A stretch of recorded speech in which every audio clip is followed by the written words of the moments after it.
যদি কোনো স্বামী তার স্ত্রীকে গুরুত্ব দেয়, তার প্রতি ভালোবাসা প্রকাশ করে, তার পরামর্শ নেয়, ঘরের মধ্যেও সমালোচনা হয়। ভাই বোনরা বলে, বোন বলে যে আমার ভাই তো বউয়ের কথায় চলে, অনেক সময় মাও বলে যে আমার ছেলে বউয়ের কথায় চলে। বিষয়টাকে এইভাবে দেখা উচিত না। স্বামী তার স্ত্রীকে ভালোবাসবে, ভালোবাসা জরুরি, এটা ইসলামের শিক্ষা। স্বামী তার স্ত্রীর যৌক্তিক পরামর্শ নেবে, এটাও ইসলামের শিক্ষা। নবী করিম সাল্লাল্লাহু আলাইহি ওয়াসাল্লাম তেমন করেছেন।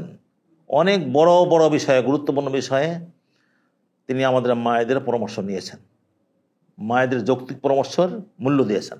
এমনিভাবে স্বামীর এটা কর্তব্য যে তার স্ত্রীকে গুরুত্ব দেবে, কিছুতেই অবহেলা করবে না, কারণ সে তার জীবনের অংশ। তাকে অবহেলা যদি করে তাহলে জীবনের অর্ধেকই অবহেলা করা হয়ে যাবে। সে তার জীবনে সে সুখী হতে পারবে না। কর্মময় জীবন যাকে বলে, সেই জীবন তার হবে না স্ত্রীকে অবজ্ঞা করলে।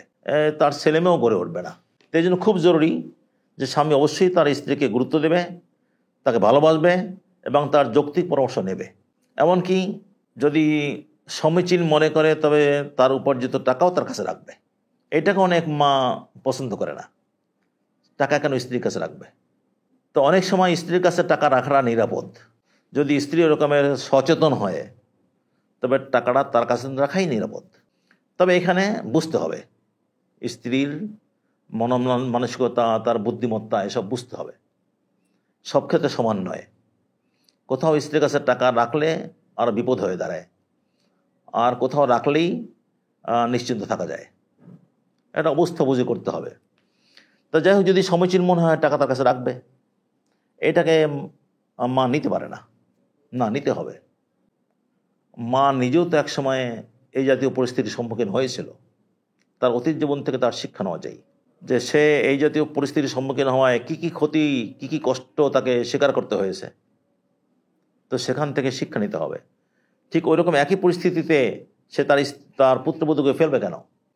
তার উচিত ছেলের খাতিরে, ছেলের সুখের শান্তির খাতিরে এইসব বিষয়কে ভালোভাবে নেওয়া।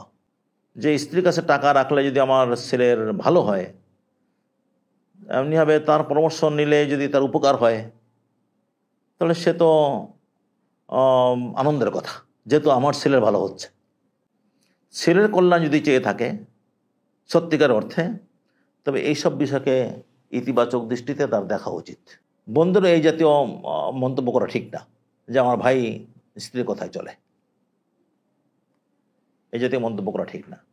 বাকি আমি স্বামীদেরকে বলবো যে বোন বা মা যদি এই জাতীয় মন্তব্য করে তবে তাতে দমে যাবে না, আর এই জাতীয় মন্তব্যের কারণে তাদের প্রতিও দুর্ব্যবহার করবে না। এটা তাদের অবুঝপনা। তারা অবুঝপনা করছে বলে আমি তাদের সঙ্গে অবুঝপনা করব, এ তো ঠিক না। বরং মাকে তার মায়ের জায়গায় রাখবে, বোনকে তার বোনের জায়গায় রাখবে, স্ত্রীকে তার স্ত্রীর জায়গায় রাখবে। নিজ দাম্পত্য জীবন সে যাপন করবে সৎ বিবেচনা থেকে, যে আমার স্ত্রী বেলায় কী করণীয় সেটা সে করবে। এতে যদি বোন বা মা বিরূপ মন্তব্য করে তবে মনে করতে হবে এটাই যে তাদের অবুঝপনা। এই কারণে আমি তাদেরকে ছেড়ে দিতে পারি না এবং তাদের সঙ্গে দুর্ব্যবহার করতে পারি না। তাদেরকে আপন জায়গায় রেখে তাদের বেলায় যা করণীয় আমি তা করব। পুরুষকে এমন হতে হয়, পুরুষকে অনেক বেশি উন্নত মানসিকতার হতে হয়, অনেক বেশি সহনশীল হতে হয়, অনেক বেশি উদার হতে হয়। সব কিছু থেকে ক্ষিপ্ত হয়ে গেলে সে চলতে পারবে না। মনটাকে অনেক বড় করতে হবে, সব নেওয়ার, সব কিছুকে নেওয়ার ক্ষমতা থাকতে হবে। মানে বোনের আচরণ, এটাকেও ওই জায়গা থেকে দেখতে হবে।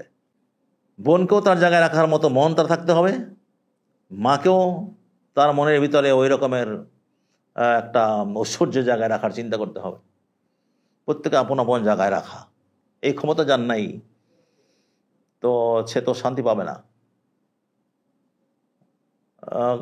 যার জন্মগতভাবে নাই তার আস্তে আস্তে রপ্ত করতে হবে, সাধনা করতে হবে, চেষ্টা করতে হবে। যদি সে দুনিয়ার জীবনটাও সে সুখের করতে চায় এবং আখিরাতে নাজাত পেতে চায়, কারণ এ তো হকের মাসলাও।